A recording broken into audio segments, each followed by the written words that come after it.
আসসালামু আলাইকুম। বিসমিল্লাহির রহমানির রহিম। আমি মোহাম্মদ আনোয়ার হোসেন, কুমিল্লা বাঁচাও মঞ্চের একজন সক্রিয় সদস্য হিসেবে আজকে কুমিল্লা ময়নামতি হলে সেমিনার অনুষ্ঠিত হয়। কুমিল্লা বাঁচাও মঞ্চের এই সেমিনারে প্রধান উদ্যোক্তা ছিলেন এই এলাকার জনমানুষের নেতা জননেতা মনিরুল হক চৌধুরী নেতৃত্বে উক্ত সেমিনারটি অনুষ্ঠিত হয়।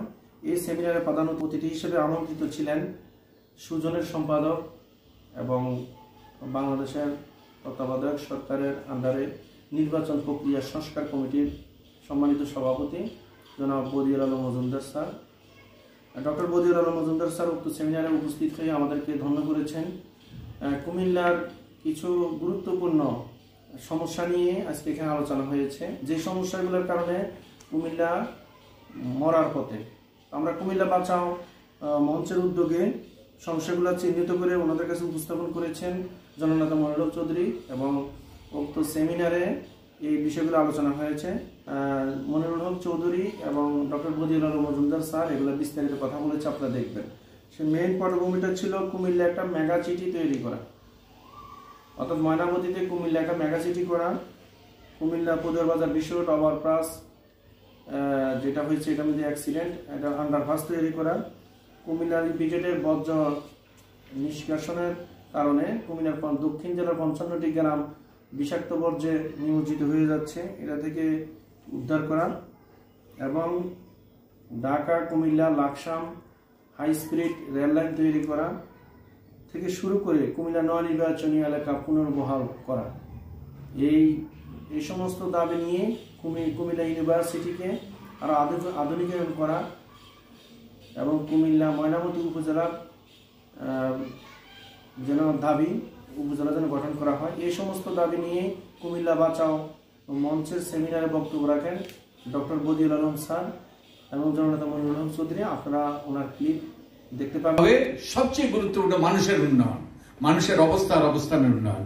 তো আমি একটা প্রস্তাব করব আপনাদের কাছে, যে এই এলাকা এই বলা হয়েছে, আমরা জানি ময়নামতিতে সারা পৃথিবীর এটা বিদ্যাপীঠ ছিল, সারা পৃথিবীর জন্য সারা পৃথিবী থেকে মানুষ আসতো, সারা পৃথিবী থেকে এখানে জ্ঞান অর্জনের জন্য আসতো। এবং এখানে অনেকগুলো প্রতিষ্ঠান, সেই কুমিল্লা বিশ্ববিদ্যালয় থেকে আরো অনেকগুলো প্রতিষ্ঠান। তো এখানে একটা সেন্টার অফ এক্সেলেন্স কেন হইতে পারে না, একটা অসাধারণ একটা প্রতিষ্ঠান কেন হতে পারে না, যেটা ভারতের আইআইটি কিংবা আমেরিকান এমআইটি কিংবা হার্ভার্ডের সাথে তুলনা করতে পারে। তো আমি আপনাদেরকে চ্যালেঞ্জ করব, একটা সেন্টার অফ এক্সেলেন্স তৈরি করার জন্য আপনারা উদ্যোগ নেন।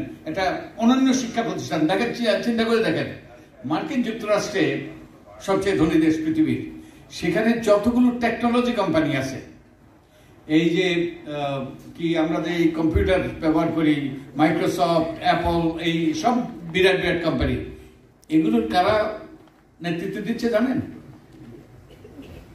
আমাদের প্রতিবেশীরা। কেন জানেন? কারণ তাদের আইআইটি আছে, এতগুলো আইআইটি আছে।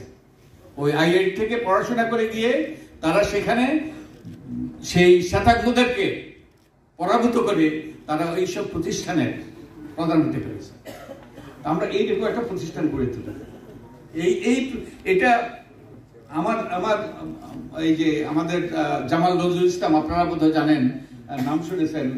জামাল নজরুল ইসলাম বাংলাদেশের সবচেয়ে বিখ্যাত বিজ্ঞানী, চট্টগ্রামের। তিনি আমি দেখতেছিলাম, উনি এখানে ওই বইটাতে আখতার হামিদ খান লিখেছেন কেমব্রিজের ট্রাইপস 3টা সাবজেক্টে অনার্স পাওয়া ট্রাইপস। তো এই জামাল নজরুল ইসলাম সেই কোয়ালিটির ব্যক্তি ছিলেন। তিনি ওই যে বিখ্যাত সায়েন্টিস্ট যে কি নাম মারা গেলেন, স্টিফেন হকিন্স, তিনি তার সহপাঠী ছিলেন, তো তার এটা স্বপ্ন ছিল, তিনি চট্টগ্রাম বিশ্ববিদ্যালয়ের একটা সেন্টারে পড়েছিলেন, কিন্তু এটা দাঁড়াতে পারেন। এখন এই চিন্তাটার থেকে এটাকেই সামনে নিয়ে যাওয়ার জন্য তার কন্যা এবং আমার পুত্র এটা চেষ্টা করছে, এরকম একটা সেন্টার অফ এক্সেলেন্স তৈরি করার জন্য। আমার পুত্র মার্কিন যুক্তরাষ্ট্রে প্রথম হয়েছে, তারপরে সে মার্কিন যুক্তরাষ্ট্রের কনস্টিটিউশন নিয়ে অ্যাসেম্বলিকে ফার্স্ট হয়েছে। তারপরে সে মার্কিন যুক্তরাষ্ট্রের 40 জন ওই যে ইয়াং সায়েন্টিস্টের মধ্যে একজন হয়েছে। 2 জন আমেরিকান প্রেসিডেন্ট তাকে অ্যাওয়ার্ড দিয়েছে নিজে। MIT, স্ট্যানফোর্ড, কেমব্রিজে লেখাপড়া করেছে, কেমব্রিজ থেকে PhD করেছে। তো তারা চাচ্ছে একটা সেন্টার অফ এক্সেলেন্স তৈরি করা। এবং আমি এখন অবসরপ্রাপ্ত বলতে পারেন, আমিও এই কাজের সাথে যুক্ত হব। আমি চিন্তা করেছি আপনারা যদি এই একটা উদ্যোগ নিতে চান, একটা ভারতীয় IIT-র মতো একটা প্রতিষ্ঠান গড়ে তোলা, এবং যেটা সারা বাংলাদেশেই নয় সারা পৃথিবীতে নেতৃত্ব দেবে, তা আমার মনে হয় ওটাই হবে কুমিল্লার ঐতিহ্যকে শুধু ধরে রাখাই নয়, সমুন্নত রাখাই নয়, সামনের দিকে এগিয়ে নিয়ে যাওয়া। আমার আপনাদের কাছে এই চ্যালেঞ্জ হইল যে আমার ওই যে কুমিল্লা বিশ্ববিদ্যালয়ের অধ্যাপক অত্যন্ত জোরালো ভাষায় বক্তৃতা দিয়েছেন, এবং কুমিল্লা বিশ্ববিদ্যালয় তো দুর্ভাগ্যবশত সেই আমরা যে অনেক খারাপ কথা শুনি কুমিল্লা বিশ্ববিদ্যালয়। আপনারা সবাই উক্ত ভিডিওটি দেখবেন, লাইক, কমেন্ট এবং শেয়ার করবেন, এবং পরবর্তীতে আরো গুরুত্বপূর্ণ ভিডিও দেখার আশ্বাস দিয়ে এখানে শেষ করছি। আসসালামু আলাইকুম।